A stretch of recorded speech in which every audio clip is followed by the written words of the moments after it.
আসসালামু আলাইকুম। ধান চাষী কৃষক ভাই, আশা করছি ভালো আছেন। আজকে আমি যে জমিটাতে আছি, এই জমিটা হচ্ছে যে জমির মোটামুটি প্রায় শতভাগ জায়গাতে ধানের শীষ বের হয়ে গেছে।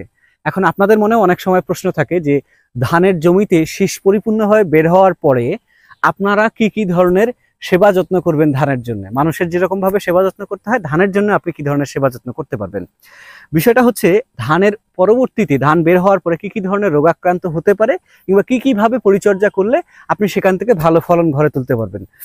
তো বিষয়টা হচ্ছে, আপনার যখন ধানের জমিতে সম্পূর্ণভাবে শীষ বের হয়ে গেছে এবং পরাগায়ন সঠিকভাবে হয়ে গেছে এবং আপনার ধানের শীষ থেকে সব ধরনের ফুল, যদিও এই জমিতে এখন পর্যন্ত সব ধরনের ফুল পড়ে যায় নাই, ধানের গায়ে যে ধানের শীষে যে ফুলগুলো থাকে সেগুলো পরাগায়নের পরে যখন ফুলটা মরে গিয়ে যখন পড়ে যাবে, ঠিক সেই সময় আমাদের ধানের জমিতে এক ধরনের পোকা আক্রমণ করে।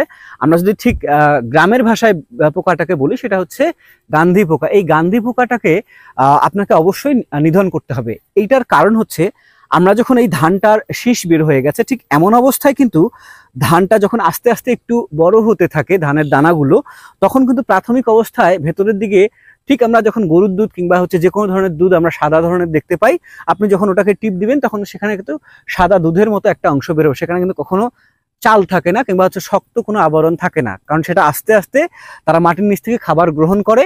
তার পরবর্তীতে কিন্তু একে একে জিনিসটা শক্ত হয়ে যায় খাবারটা খাওয়ার পরে।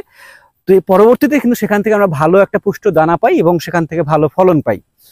যখন আপনার দুধ অবস্থায় থাকে তখন কিন্তু এই গান্ধী পোকাটা আক্রমণ করে এবং পাশাপাশি এই যে দুধ যে ভাবটা আছে ধানের দানার ভেতরে, এই দুধের অংশটাকে, নরম অংশটাকে তারা চুষে চুষে খেয়ে ফেলে এবং যে কারণে পরবর্তীতে আপনার জমিতে যে সমস্যাটা হয় সেটা হচ্ছে আপনার ধানের দানাগুলো নষ্ট হয়ে যায়, কালো হয়ে যায় কিংবা সাদা হয়ে যায়।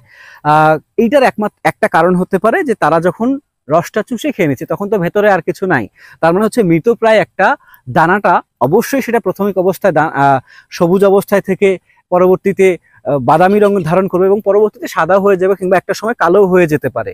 তো সেইটার কারণ হচ্ছে যেহেতু আপনার সেই পোকাটাই, তো এই কারণে ওই গান্ধী পোকাটাকে নিধন করতে হবে আপনাকে। যদি আপনি সেটাকে গান্ধী পোকাটাকে নিধন করতে পারেন, তাহলে কিন্তু প্রাথমিক অবস্থায় আপনার জমি থেকে ধানের শীষ বের হওয়ার পরে আপনি কিন্তু সেখান থেকে ভালো একটা ফলন পাবেন। আর অবশ্যই আমি আপনাকে বলবো, যেহেতু আপনার এই যে এখন পর্যন্ত গাছের গায়ে ফুল আছে কিংবা সঠিকভাবে এখনো পরিপূর্ণ পরাগায়ন হয় নাই, এই কারণে ধানের শীষ বের হওয়া থেকে শুরু করে 10 থেকে 12 দিন পর্যন্ত আপনি সময় নেবেন, যে সময়টাতে আপনি আপনার জমিতে স্প্রে করবেন না। কারণ কীটনাশক কিংবা যে কোনো ধরনের রাসায়নিক উপাদান কিংবা সার যদি আপনি সেখানে প্রয়োগ করেন, তাহলে হচ্ছে এদের যে পরাগায়নের ব্যবস্থাটা আছে সেখানে কিন্তু বাধা প্রদান করবে এবং বিষাক্ত বিক্রিয়ার কারণে কিংবা হচ্ছে অতিরিক্ত ছত্রাকের প্রয়োগের কারণে এরা কিন্তু সঠিকভাবে পরাগায়ন করতে পারবেন এবং তখন কিন্তু আপনার জমিতে দানাগুলো, শীষগুলো নষ্ট হয়ে যাবে। সেখান থেকে আপনি কিন্তু মোটামুটি বিঘা প্রতি 5 থেকে 7 মণ পর্যন্ত ধানের লসের মধ্যে পড়ে যাবেন কিংবা কম পাবেন। এই কারণে অবশ্যই আপনি যদি চান এই 10 থেকে 12 দিন না করে থাকেন স্প্রে এবং পরবর্তীতে পরাগায়নের পরে যদি আপনি সেই গান্ধী পোকাটাকে মারতে চান এবং যদি আপনি মনে করেন গান্ধী পোকাটা আপনার জমির দুধের অংশ, ধানের শীষের দুধের অংশগুলো খেয়ে নষ্ট করছে, সেই ক্ষেত্রে আপনি ব্যবহার করতে পারেন আমাদের এসিআই ক্রপকের 48 কিংবা যে কোনো কোম্পানির 48 আপনি ব্যবহার করতে পারেন। যদি ব্যবহার করেন তাহলে গান্ধী পোকাটাকে মোটামুটি অনেকটা নিয়ন্ত্রণ করা যাবে। এবং পাশাপাশি ধান বের হওয়ার পরে আরো কিছু সমস্যা হয়, আমাদের ব্লাস্টের আক্রমণ হতে পারে, পাশাপাশি লক্ষ্মীর গুড় একটা আক্রমণ হতে পারে, এছাড়া কারেন্ট পোকার একটা আক্রমণ হতে পারে। তো এই সব জিনিস থেকে আপনি রক্ষা পেতে প্রত্যেকটা স্টেপ অনুযায়ী আপনি আলাদা আলাদা সময় আলাদা আলাদাভাবে স্প্রে করবেন। তবে একটা বিষয় বলে রাখি, আপনি যদি ছত্রাকনাশক স্প্রে করবেন তাহলে সেই ক্ষেত্রে অবশ্যই আপনি দুপুরবেলাও করতে পারবেন কিংবা চাইলে বিকেলবেলা করতে পারেন, কিন্তু যে কোনো ধরনের পোকামাকড় জনিত যে এরকম কীটনাশকগুলো রয়েছে সেগুলো যদি আপনি স্প্রে করতে চান তাহলে অবশ্যই বিকেলবেলা কিংবা শেষ বিকেলে কিংবা সন্ধ্যার দিকে আপনি স্প্রে করবেন।